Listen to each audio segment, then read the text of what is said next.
196వ కీర్తన పల్లవి 5వ చరణం పాడుతున్నాం.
ఓ జగద్రక్షక, నీ సిలువ వలన నీ అమూల్యమైన రక్తము వలన మమ్ము విమోచించితివిగా.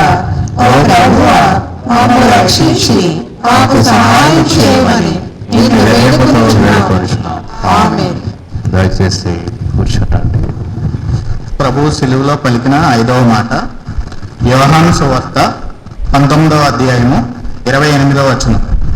యోహాను సువార్త 19వ అధ్యాయము 28వ వచనం. అటు తర్వాత సమస్తము అప్పటికి సమాప్తమైనదని యేసు ఎరిగి లేఖనం నెరవేరినట్లు నేను దప్పుకొనుచున్నానని. సమయంలో శ్రీ మోనకొండ విజయ్ కుమార్ గారు వచ్చి 5వ మాట ధ్యానంలో నడిపిస్తారు. హల్లెలూయా, ప్రైజ్ లార్డ్. అందరికీ వందనాలండి. దేవుడిచ్చినటువంటి ఈ యొక్క గొప్ప కృపను బట్టి ఈరోజు దేవుని సిలువ ఆరాధనలో ఆయన పలికినటువంటి మాటల్లో 5వ మాటని ధ్యానించడానికి దేవుడిచ్చినటువంటి గొప్ప కృపను బట్టి దేవునికి వందనాలు చెప్తున్నా. 5వ మాటగా ఒకసారి మనం చూసినట్లయితే, ముందుగా వాక్యాన్ని స్టార్ట్ చేసే ముందు మనం అందరం కూడా ఈ యొక్క గడిచిపోయినటువంటి కాలం అంతా కూడా, అంటే విభూతి బుధవారం నుంచి ఈ రోజు వరకు కూడా ప్రార్థనలోను వాక్యంలోను దేవునికి దగ్గరగా ఉంటూ దేవుని వాక్యాన్ని ధ్యానిస్తూ ఆయన కృపలో మనందరం కూడా వస్తా ఉన్నాం. మరి ఈరోజు ప్రపంచమంతా కూడా ఈ యొక్క సిలువ ఆరాధనని, ఈ యొక్క శుభ శుక్రవారాన్ని ఆచరిస్తూ ఉంది ప్రపంచం కూడా. కానీ లోకం ఏం చెప్తా ఉందంటే, సిలువని గురించిన వార్త నశించుచున్న వారికి వెర్రితనంగా ఉంది. అంటే మనం గమనించినట్లయితే చాలా మంది ఈ సిలువకు సంబంధించి ప్రతి విషయాన్ని కూడా చాలా హేళనగా మాట్లాడుతున్నారు. కానీ దేవుని వాక్యం చెప్తా ఉంది, రక్షించబడుతున్న మనందరికి కూడా ఇది దేవుని శక్తి. హల్లెలూయా. అంటే మనం ఈ రోజు ఇక్కడ కూర్చున్నామంటే ఇది దేవుని యొక్క గొప్ప రక్షణగా మనం అందరం చూస్తున్నాం. ప్రపంచం అంతా ఇది విడతనంగా, హేళనగా, అవమానంగా, ఘోరంగా ప్రకటించవచ్చు, కానీ ఇది దేవుని శక్తి. హల్లెలూయా. ఒకసారి ఈ యొక్క 5వ మాట దేవుని కృప ద్వారా నాకు ఈ మాట వచ్చినప్పుడు వాక్యానుసారంగా నేను చదువుతున్నాను. దేవుని వాక్యాన్ని ఆరాధిస్తున్నప్పుడు దేవుడు కొన్ని వచనాల ద్వారా అసలు యేసయ్యకు దప్పకి ఏంటి, దేవుని కుమారుడు సర్వోన్నతుడైనటువంటి దేవుని కుమారుడికి నిజంగా దప్పుకుంటుందా అని నేను వాక్యాన్ని ధ్యానిస్తున్నప్పుడు కొన్ని మాటల ద్వారా దేవుడు నాతో మాట్లాడిన విషయాన్ని మీ అందరితో పంచుకోవడానికి ఇష్టపడుతున్నాను. ఒకసారి మనం చూసినట్లయితే నిజంగా ఒక్క మాటతో ఈ భూమి ఆకాశములని సృజించినటువంటి దేవుడు, ఒక్క మాటతో ఈ యొక్క సముద్రాన్ని, భూమిని, సూర్య చంద్ర నక్షత్రాలని, సమస్తాన్ని సృజించినటువంటి దేవుడు ఒక్క మాటతో ఇంత సృష్టించిన దేవుడు దప్పుకొనుచున్నాను, దాహంగా ఉన్నాను అన్నాడు. నిజంగా యేసయ్యకి దాహమా? నిజంగా యేసయ్యకి దాహం వేస్తుందా? అంత సృష్టికర్తకు కూడా దాహం వేస్తుందా? ఆయన కుమారుడు కూడా దాహం వేస్తుందా? నిజంగా చూడండి, 40 రోజులు ప్రచండమైన వర్షం, పాపం పెరిగిపోయింది, ఆకాశం తూములు తిప్పబడ్డాయి, జలప్రలయం మనుషుల్ని, భూమి మీద ఉన్నటువంటి సమస్త పాపముని తుడిచివేసింది. 40 రోజులు ధారాళమైనటువంటి వర్షం, ప్రచండమైనటువంటి వర్షం. అలాంటి గొప్ప వర్షాన్ని కురిపించి ఈ దేశాన్ని, భూమిని, సమస్త జీవరాశుల్ని నాశనం చేసినటువంటి దేవునికి, ఆయన కుమారునికి నిజంగా దాహం వేస్తుందా? యేసయ్య నిజంగా నీకు దాహం వేసిందా? 430 సంవత్సరాలు కటిక బానిసత్వం, ఇజ్రాయేల్ ప్రజలు బానిసలుగా, త్రుంచులుగా, సేవకులుగా అక్కడ ఈజిప్టులో మగ్గిపోతా ఉంటే దేవుని యొక్క దక్షిణ హస్తంతో అక్కడ ఉన్నటువంటి ప్రతి ఒక్క తెగులను, అక్కడ ఉన్నటువంటి దేవతల మీద దేవుడు ఒక శక్తిని, దయా క్రీడని, దక్షిణ హస్తాన్ని చూపించి ఈజిప్టులో ఉన్న ప్రతి దేవతలకి తీర్పు ఇచ్చిన దేవుడు కనీసం ఇజ్రాయేలుకి పని చేసుకుంటానికి చీపురుకుళ్ళ ఇవ్వడానికి కూడా ఇష్టపడినటువంటి ఆ ఈజిప్ట్ ప్రజలే వాళ్ళ చెవి పోగులు తీసి, బంగారాన్ని తీసి, వెళ్ళండి మా దేశం నుంచి పొండి అని దక్షిణ హస్తాన్ని చూపించినటువంటి దేవుడు. ఎప్పుడైతే 600 మంది రౌతులతో, రథాలతో మళ్ళీ ఇజ్రాయేల్ ప్రజలను చంపడానికి ఎర్ర సముద్రానికి తలుపుకుంటా వస్తా ఉంటే ఇజ్రాయేల్ ప్రజలందరూ కూడా భయంతో వెనక్కి చూస్తా ఉంటే దేవుని వాక్యం చెప్తా ఉంది మోషేతో, ఊరకనే చూడండి, ఈ రోజు మీరు చూస్తున్నటువంటి ఈ ఐగుప్తు ప్రజలు ఇక మీదట చూడరు. అక్కడ ఉన్నటువంటి ఒక్కరు కూడా మిగలలేదు. ఆ ఎర్ర సముద్రంలో ఆ యొక్క అలల మధ్య మొత్తం కూడా కప్పివేయబడి చంపబడ్డారు. అలాంటి సర్వోన్నతుడైనటువంటి దేవునికి, అంత సృష్టికర్తమైన దేవుడికి, ఆయన కుమారునికి దాహమా? నిజంగా యేసయ్యకి దాహం వేసిందా? నిజంగా అనిపిస్తూ ఉంటుంది. ఆయన రథాలు, రౌతులు ఎవరు కూడా, ఒక్కడు కూడా మిగలలేదంట. చెప్తున్నాడు మోషే, ఊరికినే చూడండి, యెహోవాయే యుద్ధం చేస్తున్నాడు మీ తరపు నుంచి, గొప్ప దేవుడు మీకు రక్షణ కలగజేస్తున్నాడు. అలాంటి దేవునికి నిజంగా దాహం ఉంటుందా? వాగ్దాన దేశానికి వెళ్తున్నటువంటి ఇజ్రాయేల్ ప్రజలు ఎడారులో, అరణ్యంలో తప్పివేస్తుంది, దాహం వేస్తుంది అని గొలుగుతా ఉంటే కనీసం ఒక్క ఇంకు చుక్కు కూడా దొరకనటువంటి నేల నుంచి, బండ నుంచి 2 సార్లు దాహాన్ని తీర్చినటువంటి దేవుడు, లక్షలాది మంది ఇజ్రాయేల్ ప్రజలు తృప్తిగా దాహాన్ని తీర్చినటువంటి గొప్ప దేవునికి దాహం వేస్తుందా? కేవలం 5 రొట్టెలు 2 చేపలతో 5,000 మందికి ఆహారాన్ని ఇచ్చినటువంటి సర్వోన్నతుడు, సర్వశక్తిమంతుడైనటువంటి దేవునికి దాహం వేస్తుందా? అంతకు ముందే మనం చూస్తున్నాము, లాజరు కంపుగా పుట్టిపోయాడు, 4 రోజులైంది, కుళ్ళిపోయే పరిస్థితుల్లో బాడీ వెళ్ళిపోతుంది. కమ్మపసదేమోయ్యా, ఆ రాయి తొలగిస్తే స్మెల్ వస్తుందేమని భయపడతా ఉంటే విశ్వాసంతో ఆ రాయి దుర్లించండి అని చెప్పాడు యేసయ్య. ఒక్క మాటతో చనిపోయినటువంటి లాజరును కూడా లేపినటువంటి దేవుడు. హల్లెలూయా. అలాంటి గొప్ప సర్వశక్తి సంపూర్ణుడైనటువంటి దేవుని కుమారుడికి దాహం వేస్తుందా? ఎందుకు ఆ మాట అనాల్సి వచ్చింది? సిలువలో పలికినటువంటి ప్రతి మాట చాలా విలువైంది. దేవుడు మాట్లాడే మాట చాలా విలువైంది. ఎందుకు తప్పికుంటున్నాను, ఎందుకు అన్నాడు అనేది ఒక 3 పాయింట్లు మనం చూద్దాం.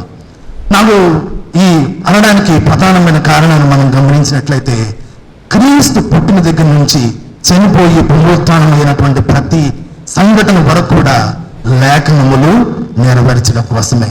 మనం చూస్తున్నాము యోహాను సువార్త 19వ అధ్యాయం 28వ వచనంలో మనం చూసినట్లయితే, నేను తప్పింపునిచ్చినాను అంత అప్పటికే సమస్తమును ఆయనకి సమాప్తమైనది ఎరిగి లేఖనములు నెరవేరునట్లుగా ఆయన మాట పరుగుచున్నారు. అంటే యేసయ్య ఎందుకు తప్పికొనిచున్నాను అని చెప్పాడు అంటే, మొట్టమొదటిసారిగా లేఖనములు నెరవేరాలి.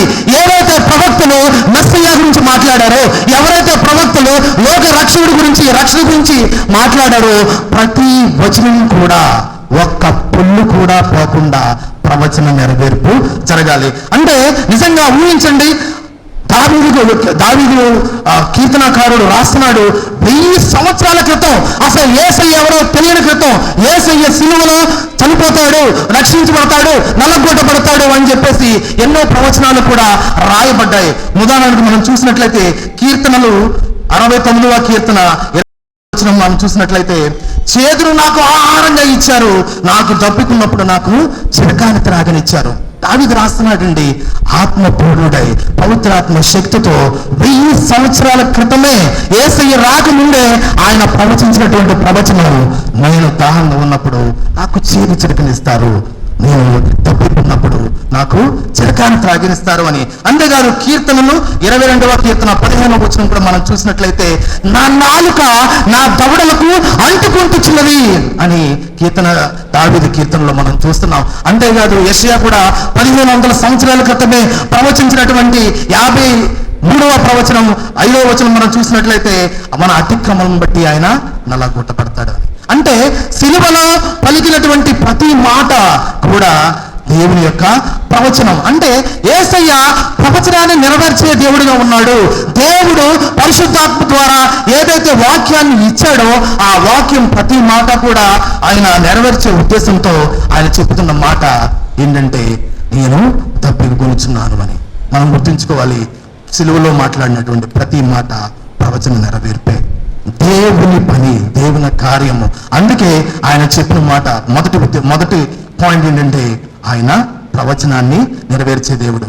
నిజంగా ప్రవచనం ఒకటేనా? యేసయ్యకి నిజంగా ప్రవచనం ఒకటేనా అని నేను ఆలోచించినప్పుడు నాకు అనిపించింది, ఇది రెండో మాటగా నేను చెప్తున్నాను, రక్షణ దాహం. యేసయ్యేంటండి, రక్షణ, రక్షించాలి. అసలు ఈ సర్వలోకానికి రక్షణ అనేది చాలా అవసరం ఉంది. ఎందుకని మనం చూసినట్లయితే అసలు మనం అనిపిస్తూ ఉంటుంది, ఎందుకు యేసయ్య ఈ శరీరధారిగా రావాలి, ఎందుకు మనలాగా మనిషిగా పుట్టగాలి, ఎందుకు సిలువలో నల్లగొట్టబడాలి, ఎందుకు చనిపోవాలి, ఎందుకు ఈరోజు ఈ సిలువ వెరితనంగా ఉంది ప్రపంచానికి? వాక్యం చెప్తుంది, సర్వశక్తి సంపూర్ణుడైనటువంటి దేవుడు ఆదియందు వాక్యముండును, ఆ వాక్యము శరీరధారిగా కృపాశక్తి సంపూర్ణుడిగా మనందరి కోసం ఆయన వచ్చాడు. శరీరధారిగా వచ్చాడు, మనిషిగా వచ్చాడు. ఒక సర్వోన్నతుడైనటువంటి దేవుడు కుడి పార్శ్వమున కూర్చున్నటువంటి సర్వశక్తిమైన కుమారుడు ఒక మనిషిగా ఆయన వచ్చాడు. ఎందుకు వచ్చాడు? చాలా మందికి, మన హిందూ సహోదరులు కూడా చాలా మంది ఉన్నారు ఇక్కడ, అందరి కోసం ఒకసారి మనం చూసినట్లయితే మనకి చాలా మంది తెలియదు, ఎందుకు ఈయన మనిషిగా వచ్చాడు, ఎందుకు ఇంత నల్లగొట్టబడ్డాడు, ఎందుకు ఇంత చనిపోబడ్డాడు అంటే, మనం చూసినట్లయితే మొట్టమొదటిసారిగా చూడండి, ఆదాము తోటలో అందరూ అనుకుంటాం, అందరూ కూడా ఈ పాయింట్ జాగ్రత్తగా వినాలి, దేవుడు తన స్వరూపమందు మనం సృష్టించాడు. ఎలా సృష్టించాడండి? దేవుడు తన స్వరూపం అంటే అందరూ అనుకుంటాము 2 చేతులు, 2 కాళ్ళు, ముక్కు, జుట్టు. ఇది కాదండి. స్వరూపం అంటే దేవుని యొక్క గుణ లక్షణాలు. దేవుడు ఈ మనిషిని సృష్టించినప్పుడు దేవుని యొక్క గుణ లక్షణాల్లో మనం సృష్టించాడు. అంటే ఆయనలో ఉన్నటువంటి మంచితనం, ఆయనలో ఉన్నటువంటి కరుణ, ఆయనలో ఉన్నటువంటి ప్రేమ, ఆయనలో ఉన్నటువంటి మంచి. అందుకే దేవుని వాక్యం చెప్తా ఉంది, నువ్వు నీ పండు తిన్న రోజున మంచి చెడ్డలు తొలుగుతాయి. చెడు అప్పటి వరకు లేదు. మనిషిని దేవుని రూపంలో, దేవుని పోలికలో మనం సృష్టిస్తే మనం ఏం చేశాము? సాతాను శోధనలో అవ్వ ఆ తినవన్నదండి పండుని తింది. అందరం అనుకుంటాం, ఒక్క పండు తింటేనా ఎంత పనిష్మెంటా? ఒకసారి మీరు అందరూ గమనించినట్లయితే ఆదికాండం 3వ అధ్యాయం 5వ వచనం ఒకసారి చూడండి. అక్కడ అవ్వతో సాతాను మాట్లాడుతుంది, ఇది నిజమా? ఈ పండు తింటే చచ్చిపోతారా? అక్కడ సాతాను చెప్పినటువంటి మాటను మీరు గమనిస్తే అవ్వతో చెప్పిన మాట ఏం తెలుసా? ఈ పండు తింటే మీరు దేవదూతలుగా అవుతారు. దేవదూతలుగా అవ్వాలా మనం? దేవుని స్వరూపం మనం సృష్టిస్తే ఆవిడ ఏం చెప్తుంది? దేవదూతలుగా అవ్వచ్చు అంటే ఆశపడింది. కోరిక ఏదైతే లూసిఫర్ అనే గొప్ప దేవదూత సాతానుగా భూమి మీద పడడానికి ప్రధాన కారణం ఆశ, దేవునికి లాగా అవ్వాలి అని. అదే రిలేటెడ్ డిజైర్ అవ్వ కూడా కలిపింది. ఏంటంటే దేవదూతల వల్లే అవ్వాలని ఆ పండుని తింది. ఎప్పుడైతే దేవుడు తినవద్దన్నటువంటి పండుని తిన్నా దేవుని దేవదూతలాగానే తినాలనే ఉద్దేశంతో ఎప్పుడైతే తన ఆ పండుని తిందో వాక్యం చెప్తా ఉంది, ఆజ్ఞ అతిక్రమణయే పాపం, పాపానికి జీతం మరణం. మరణం అంటే ఈ శరీరం సంబంధించి మనందరం చనిపోయే మరణం కాదు. ఇది ఒకటే కాదు, నిత్య మరణం. పాపం చేసిన ప్రతి ఒక్కరు కూడా నరకానికి వెళ్ళాలి. లూసిఫర్ సాతానుగా పడిపోయిన తర్వాత వాడు ఎక్కడికి వెళ్తాడు?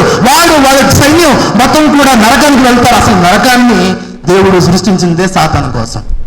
కానీ ఆయన గుణ లక్షణాల్లో మనం వచ్చి పాపం చేసి పాపానికి జీతంగా మనం అందరం ఎక్కడికి వెళ్ళాలి? నరకానికి వెళ్ళాలి. నిత్య నరకానికి వెళ్ళాలి, నిత్య మరణానికి వెళ్ళాలి. ఆ మరణం నుంచి దేవుడు ఇష్టంగా తన స్వరూపంలో సేవ చేసుకున్న మనల్ని మనందరిని కూడా రక్షించాలని యేసయ్య శరీరధారిగా ఇక్కడికి వచ్చాడు. దేవుని వాక్యం చెప్తుంది. మరి ఈ మరణానికి ఇల్లు బలిస్తే సరిపోతుందా?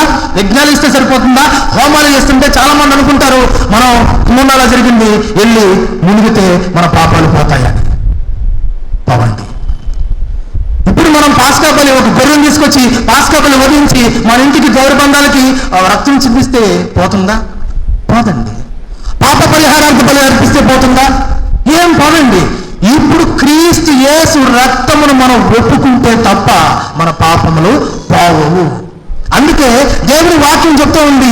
ఏం చెప్తుందంటే 1 యోహాను 1:17 మనం చూసినట్లయితే క్రీస్తు యేసు రక్తము ప్రతి పాపముల నుండి మనల్ని పవిత్రులుగా చేస్తుంది. అంటే నువ్వు యజ్ఞాలు చేయి, హోమాలు చేయి, శాంతి చేయి, అంతేకాదు నేను మంచి పనులు చేస్తానండి, మనం అనుసంతర్పణ చేశాను, రక్షించలేవు.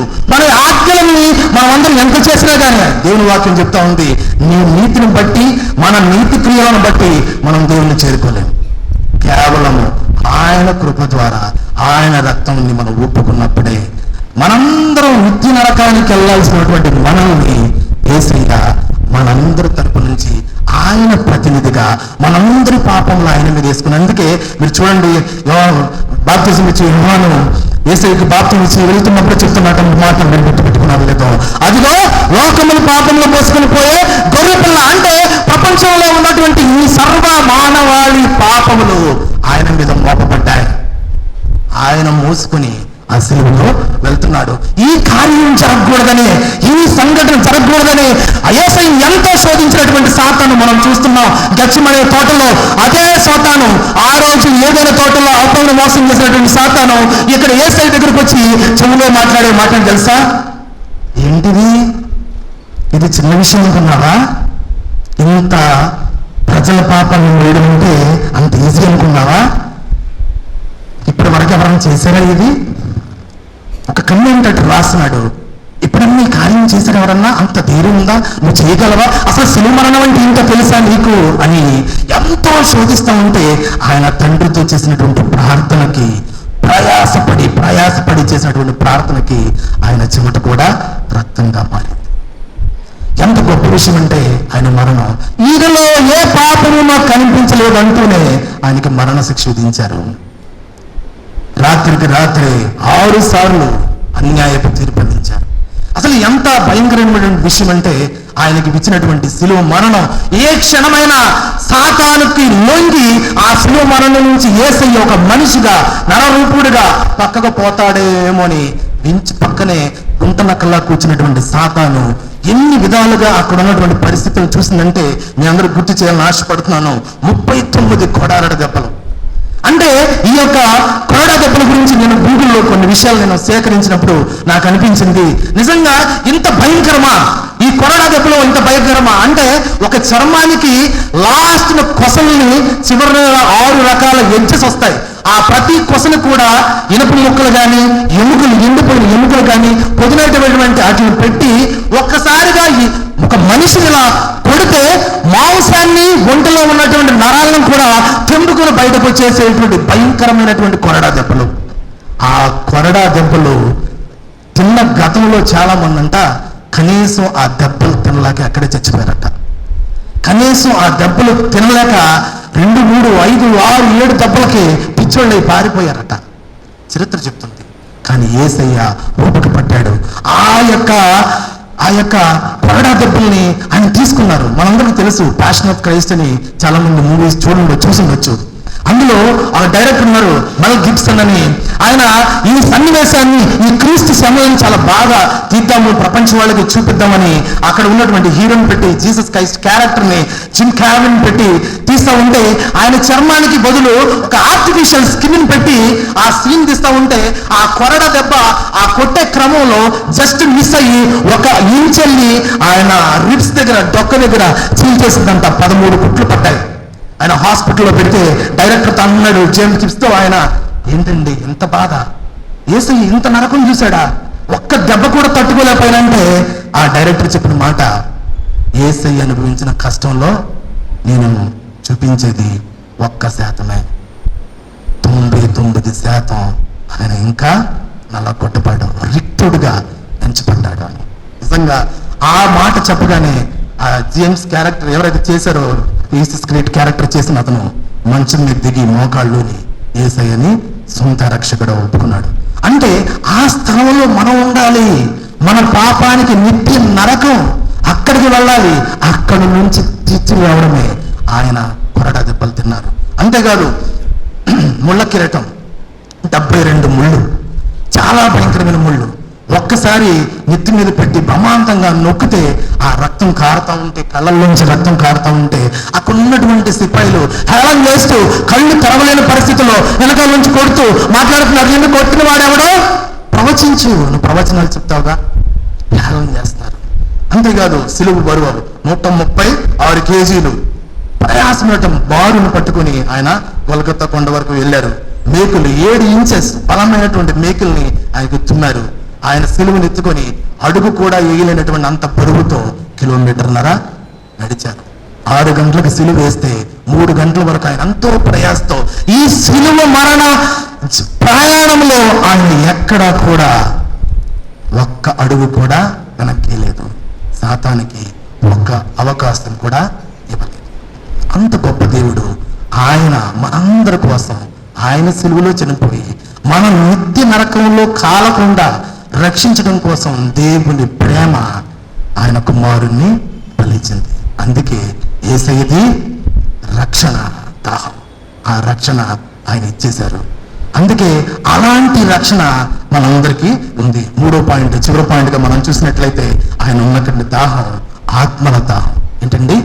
ఆత్మల దాహం. రక్షణ అయితే ఆయన ఇచ్చాడు, మరి ఆత్మలు రక్షించబడాలి. అందుకే నిజంగా ఆత్మల దాహానికి సంబంధించి ఒకటే మాట చెప్తాను, సమయం అయిపోతుంది కాబట్టి. యోహాను సువార్త 4వ అధ్యాయం 10వ వచనంలో మనం చూసినట్లయితే, సమరయ స్త్రీ, ఆ అమ్మాయి బతికేంటో తెలుసా? కనీసం బావి దగ్గరికి వెళ్ళి నీళ్లు తోడుకోవడానికి నలుగురితో కలిసి వెళ్ళలేనటువంటి జీవితం. దొంగ చాటుగా 12 గంటలకు వెళ్ళి దొంగలాగా నీళ్లు తెచ్చుకునే జీవితం. ఎందుకంటే ఊర్లో ఎవరు మాట్లాడరు, ఎవరు పట్టించుకోరు. ఎందుకని 5 భర్తలు ఉన్నారు అన్న పరిస్థితి అది. అలాంటి దౌర్భాగ్యమైనటువంటి పాపంలో జీవిస్తున్నటువంటి సమరయ స్త్రీ దగ్గరికి యేసయ్య వెళ్ళి అడిగారు, ఏంటి తెలుసా, నాకు దాహంగా ఉంది. ఎంత గొప్ప దేవుడు అసలు.